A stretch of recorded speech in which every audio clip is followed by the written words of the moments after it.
Welcome to Pragati education 24। आप सभी का एक बार फिर से स्वागत है आपके अपने यूट्यूब चैनल प्रगति एजुकेशन 24 में। सबसे पहले तो आप सभी को शिक्षक दिवस की हार्दिक शुभकामनाएं। देखिए, शिक्षक दिवस पर दो चीजें हुई है। एक तो जो एनएम है बहनें, वो साल भर से इंतजार कर रही थी कि आपके जो है फाइनल लिस्ट, अंतिम चयन सूची कब जारी होगी। वो कल जारी कर दी गई है। और दूसरा, आज शिक्षक दिवस के उपलक्ष्य पर जो महिला स्वास्थ्य कार्यकर्ता एएनएम संविदा भर्ती के लिए जिन्होंने आवेदन किया था 3058 पदों के लिए, जो राजस्थान कर्मचारी चयन बोर्ड द्वारा विज्ञप्ति निकाली गई थी, उनके डॉक्यूमेंट वेरिफिकेशन के लिए आप लोग कब से इंतजार कर रहे थे कि सर कब से डॉक्यूमेंट वेरिफिकेशन होने वाले हैं। तो उनका भी जो है कार्यालय आदेश अभी जारी कर दिया गया है। तो हम बढ़ेंगे उस आदेश की तरफ। उससे पहले अगर आप चैनल पर नए आए हैं और पहली बार अगर वीडियो देख रहे हैं तो वीडियो को अपने साथियों के साथ शेयर करना ना भूलिएगा। देखिए, सबसे पहले तो मैं बात कर लेता हूं जो एएनएम में जो कैंडिडेट होल्ड हुए हैं, स्थायी भर्ती की मैं बात कर रहा हूं। जो कैंडिडेट होल्ड में आए हैं, आप बिल्कुल भी किसी भी प्रकार की जो है दुविधा में ना रहे, किसी भी प्रकार की टेंशन आप ना लें।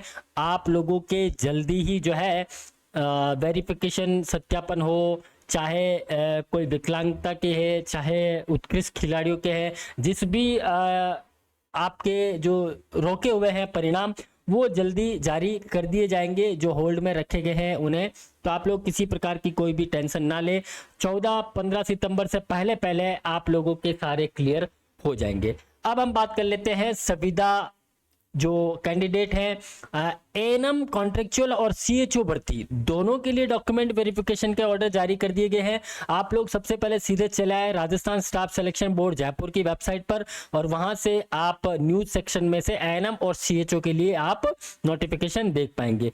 तो देखिए, सीएचओ के लिए भी नोटिफिकेशन जारी कर दिया गया है। सामुदायिक स्वास्थ्य नर्सिंग सामुदायिक स्वास्थ्य अधिकारी संविदा भर्ती की जो विज्ञप्ति थी 5261 पदों के लिए, उनके भी डॉक्यूमेंट वेरिफिकेशन 2 गुना बुलाया गया कैंडिडेट, और 7 सितंबर से 13 सितंबर तक डॉक्यूमेंट वेरिफिकेशन होने वाले हैं।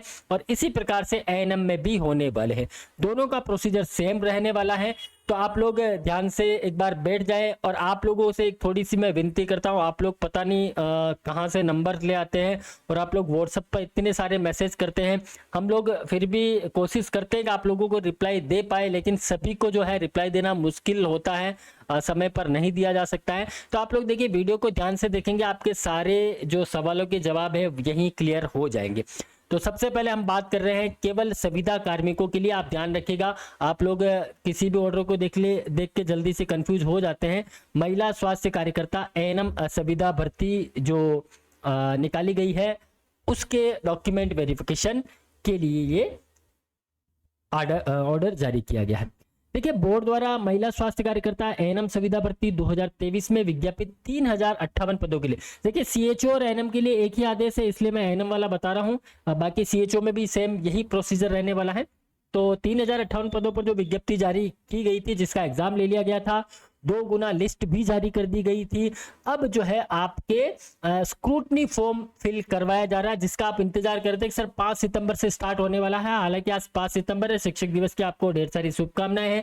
आज ही लेटर जारी कर दिया गया है। अब 7 सितंबर से 13 सितंबर तक सीएचओ और एएनएम दोनों के लिए है स्क्रूटनी फॉर्म फिल किए जाएंगे, यानी कि आपके दस्तावेज सत्यापन का काम अब स्टार्ट हो चुका है।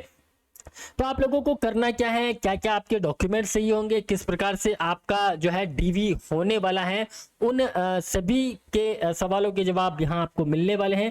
आपको सबसे पहले क्या करना है, 7 तारीख से, अभी नहीं, 7 तारीख को जब आप आपके एसएसओ पोर्टल में जाएंगे तो वहां पे रिक्रूटमेंट पोर्टल मिलता है, जहां से आप लोग फॉर्म फिल करते हैं। वहीं आप माई रिक्रूटमेंट ऑप्शन पर क्लिक करेंगे तो डिटेल फॉर्म कम स्क्रूटनी फॉर्म आपको वहां पे मिल जाएगा। 100 रुपए शुल्क रखा गया है यहाँ पे, जिसका आप ऑनलाइन भुगतान करेंगे। उसके बाद जो है आप स्क्रूटनी फॉर्म फिल करेंगे। स्क्रूटनी फॉर्म का ध्यान रखें, आप जिस भी मित्र से, आपके जानकार से, जिससे भी आप फिल करवाएं, एक बार आप भली बाती खुद से चेक कर ले। एक बार आपने जो डेटा डाल दिया है उसको करेक्ट नहीं किया जा सकेगा, ये आप थोड़ा सा ध्यान रखें। तो अभ्यर्थी ऑनलाइन विस्तृत आवेदन के साथ निम्नलिखित आवश्यक मूल दस्तावेज जरूर अपलोड करें।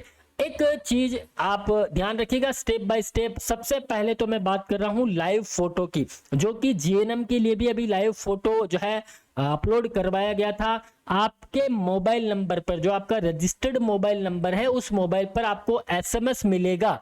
उस एसएमएस में एक लिंक मिलेगा, उस लिंक में आपको लाइव फोटो कैप्चर करने का ऑप्शन रहेगा। उस पर आप क्लिक करेंगे और ये जो प्रोसीजर है ये जीएनएम में बताया गया था, वो वीडियो एक बार आप देख ले। आई बटन में हम इसका जो है लिंक दे देंगे कि इसको कैसे किया जाता है, ये एक बार आप देख लें। अब आपको क्या क्या डॉक्यूमेंट कंप्लीट करने हैं, एएनएम और सीएचओ दोनों की मैं बात कर रहा हूं। सबसे पहले तो आपके पास सेकेंडरी सर्टिफिकेट होना चाहिए, आप कलर से स्कैन करा के आपके पास रख ले, अपलोड करना रहेगा। प्रमाण पत्र उपाधि सेकेंडरी यानी कि आपका सर्टिफिकेट और आपकी अंक तालिका।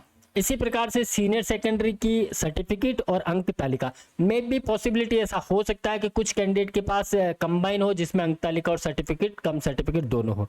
तो आपके पास सबसे पहले होना चाहिए 10वीं की अंक तालिका और 12वीं की अंक तालिका।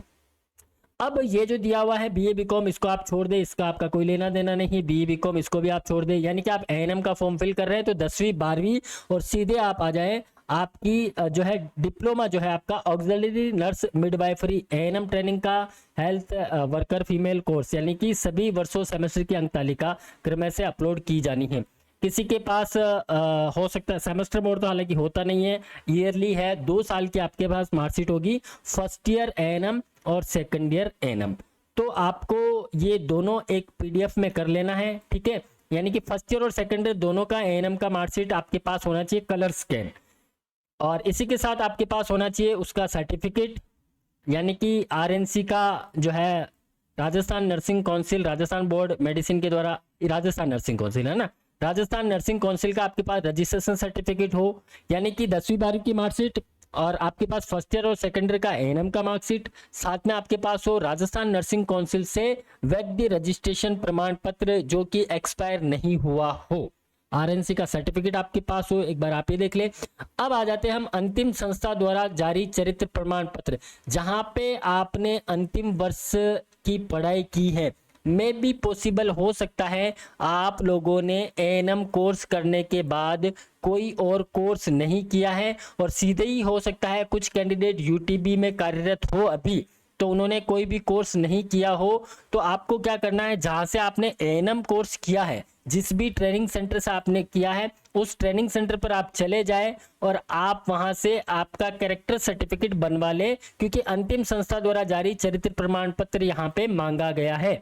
तो एएनएम उन कैंडिडेट की बात कर रहा हूं जिन्होंने एएनएम के बाद कोई कोर्स नहीं किया। हो सकता है एएनएम के बाद किसी ने कोई ग्रेजुएशन कोर्स किया हुआ हो, तो आपको उस पर्टिकुलर कॉलेज से जाकर आपको लाना पड़ेगा। यानी कि आप ये समझिएगा कि आपका अंतिम जो सर्टिफिकेट है वो कहाँ का है, उसके बाद कोई कोर्स किया है या नहीं किया है। और अधिकतर हो सकता है कि एएनएम सिस्टर्स ने कोई कोर्स ना किया हो, एएनएम के बाद वो लोग यूटीबी में या किसी में भी जॉब कर रहे हो या जॉब नहीं भी कर रहे हैं, तो आपको आपके अंतिम संस्थान यानी कि आपके ट्रेनिंग सेंटर से आपका कैरेक्टर सर्टिफिकेट बनवा के लाना है।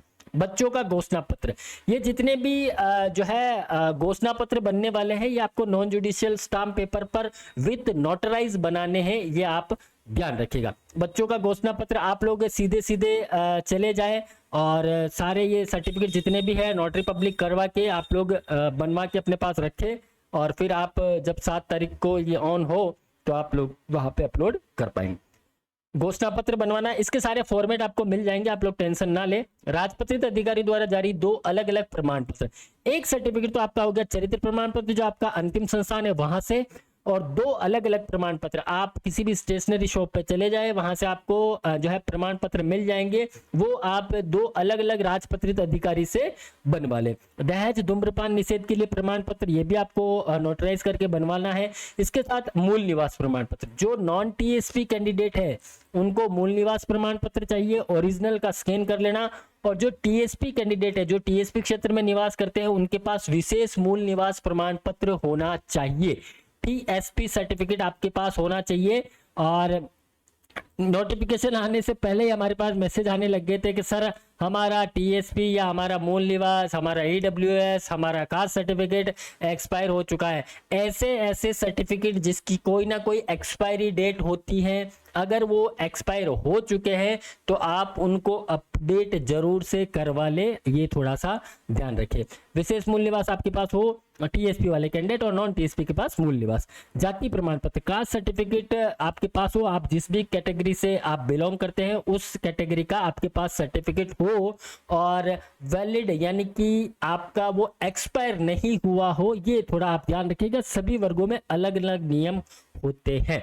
अन्य प्रमाण पत्र की हम बात करें, अगर कोई दिव्यांगजन है तो दिव्यांगजन का प्रमाण पत्र चाहिए होगा, अगर कोई उत्कृष्ट खिलाड़ी है तो उसका खेल प्रमाण पत्र चाहिएगा, कोई विधवा कैंडिडेट है तो उनके पति की मृत्यु का प्रमाण पत्र चाहिए होगा, परित्यक्ता या सक्षम न्यायालय द्वारा पारित डिक्री आपके पास हो तो आपके पास इसकी जरूरत पड़ेगी, अगर कोई ऐसे कैंडिडेट है जिस पे ये लागू होती है। संतान संबंधी शपथ पत्र आपको देना होगा और भूतपूर्व सैनिक अगर कोई है तो उनके लिए एनओसी चाहिए होगा, राजकीय कर्मचारी सेवा में कोई है तो उनको एनओसी चाहिए होगा, एवं चरित्र प्रमाण पत्र 2 राजपत्र, ये वाले जो चरित्र प्रमाण पत्र बनवा लिए हैं, है ना, तो ये चीजें आपको यहाँ बार बार नहीं बनवाने ना, एक बार 2 बनवा लें वही काम आएंगे आपके। उसके बाद है शपथ पत्र। जाति प्रमाण पत्र के संबंध में अगर आपका कोई इशू है जो आपने सबमिट करवा दिया है, आपका सर्टिफिकेट आया नहीं है या कोई और कारण है, तो उसके लिए आप बोर्ड की वेबसाइट पर चले जाए। कैंडिडेट कॉर्नर में आपको बहुत सारे जो है ये प्रारूप मिल जाएंगे सैंपल, वहां से आप डाउनलोड कर ले, स्टाम्प और नोटरी से सत्यापित आपको करवाने हैं शपथ पत्र जाति प्रमाण पत्र के संबंध में। कैंडिडेट कॉर्नर वेबसाइट पर आप चले जाए, वहां से आपको मिल जाएगा। हस्तलिपि, बोर्ड की वेबसाइट पर कैंडिडेट कॉर्नर में उपलब्ध प्रारूप को स्वयं प्रमाणित, यानी कि बोर्ड की वेबसाइट पर जाएंगे आप, ये सारे सैंपल हम आपको प्रगति एजुकेशन 24 टेलीग्राम चैनल पर और व्हाट्सएप चैनल पर अगर आप ज्वाइन नहीं हुए हैं तो आप ज्वाइन हो जाए, वहां पे हम आपको उपलब्ध करवा देंगे। ये हस्तलिपि का मतलब एक पीडीएफ फॉर्मेट है, उसको आपको प्रिंट आउट करना है, उसको जो फॉर्मेट हिंदी और इंग्लिश में लिखा है वो दोनों आपको हैंड रिटन लिखना है, फिर से आपको स्कैन करके रखना है, उसको अपलोड किया जाएगा। एक शपथ पत्र आपको ये बनवाना है जिसको नोटरी करके लगवाना है कि आपने जितने भी दस्तावेज अपलोड किए हैं वो फर्जी नहीं है, आपने जितनी भी सूचनाएं दी है वो फर्जी नहीं है। एक चीज का आप ध्यान रखिए कि हमको बहुत सारे ऐसे मैसेजेस आ रहे हैं कि सर बहुत सारे कैंडिडेट ऐसे हैं जिन्होंने अपने तथ्य छुपाए हैं, और वो तथ्य ये है कि कुछ कैंडिडेट शादीशुदा होने के बाद भी खुद को अविवाहित बताकर नौकरी हड़पने के चक्कर में है।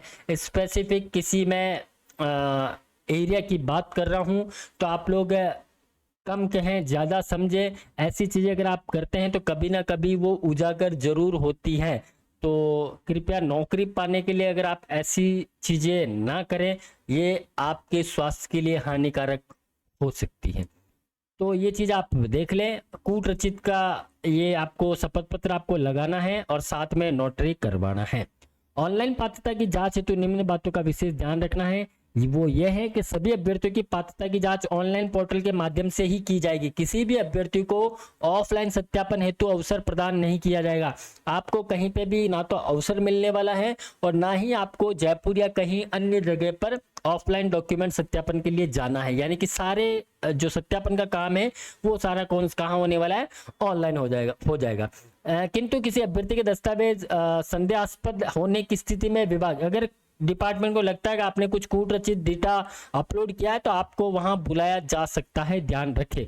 और किसी भी अभ्यर्थी के दस्तावेज में कमी त्रुटि पाए जाने पर अभ्यर्थी को सुधारे तो ऑनलाइन पोर्टल पर अवसर प्रदान किया जाएगा। पहली बात तो यह कि आप लोग कोई कमी या त्रुटि रखे ही ना, ताकि आपको फिर से ऑनलाइन पोर्टल पर ये चीज़ें का करना पड़े। आप थोड़ी सी ध्यान रखें, आराम से फिल करवाए, जहाँ से भी आप डॉक्यूमेंट आपके अपलोड करवा रहे हैं, स्क्रूटनी फॉर्म फिल करवा रहे हैं, आप खुद समझदार हैं तो आप खुद भर सकते हैं या फिर आपके जो भी जानकार है उनसे ये फॉर्म फिल करवा सकते हैं। बाकी चेकलिस्ट अपलोड हो जाएगी, आपको चीज़ें मैंने बता दी है। दस्तावेज सत्यापन के समय हस्तलिपि की जांच है तो हिंदी अंग्रेजी भाषा, जो आपको पैराग्राफ अपलोड किया गया है जो वेबसाइट पर है वो आपको यहाँ पे अपलोड करना है। देखिए, एक पीडीएफ में एक ही प्रकार के दस्तावेज क्रम में, जैसे अंक तालिका प्रथम की पूरक यदि हो तो द्वितीय तृतीय सेमेस्टर स्कैन करें, अलग अलग प्रकार के दस्तावेज निर्धारित स्थान पर ही अपलोड करें। अगर 10th के लिए ऑप्शन दिया तो आप वहां पर 10th की मार्कशीट अपलोड करें, 12th का दिया तो 12th करें, और अगर आपका जैसे हो सकता है कि आपने एएनएम का फर्स्ट ईयर का एग्जाम दिया था, फर्स्ट ईयर में आपके बैक लगी है, फिर से आपने एग्जाम दिया है, तो उसका एक ही सिंगल पीडीएफ बनेगा जिसमें दोनों का मार्कशीट आपको सिंगल पीडीएफ में बनाना है। और यहाँ पे जो है साइज का भी आप ध्यान रखें, दस्तावेज का न्यूनतम साइज 500 KB और अधिकतम 2 MB रहेगा। कलर साइज में फ्लैट स्कैन कंप्यूटर, यानी कि आपका कलर कॉपी में उसका होना चाहिए। ब्लैक एंड व्हाइट अगर आप अपलोड करेंगे तो आपका रिजेक्ट कर दिया जाएगा फॉर्म, ध्यान रखिएगा। और बाकी ग्रे स्केल वगैरह आप मोबाइल से अपलोड कर रहे हैं तो मान्य नहीं है, ध्यान रखिएगा, मोबाइल से ब्लर होके आता है। तो ये एएनएम और सीएचओ दोनों के लिए था। एएनएम महिला स्वास्थ्य कार्यकर्ता के लिए और सीएचओ के लिए 7 सितंबर से स्टार्ट होने वाले हैं स्क्रूटनी फॉर्म, जो कि आप sso.rajasthan.gov.in पोर्टल के माध्यम से आपके दस्तावेज सत्यापन का काम ऑनलाइन कर पाएंगे। फिर भी आपको किसी भी प्रकार की कोई समस्या है तो आप लोग कमेंट्स कर दे, हम पूरी कोशिश करेंगे आपके सवालों का जवाब देने के लिए। मिलते हैं एक नई अपडेट के साथ, तब तक आप बने रहिए हमारे साथ। थैंक यू, धन्यवाद।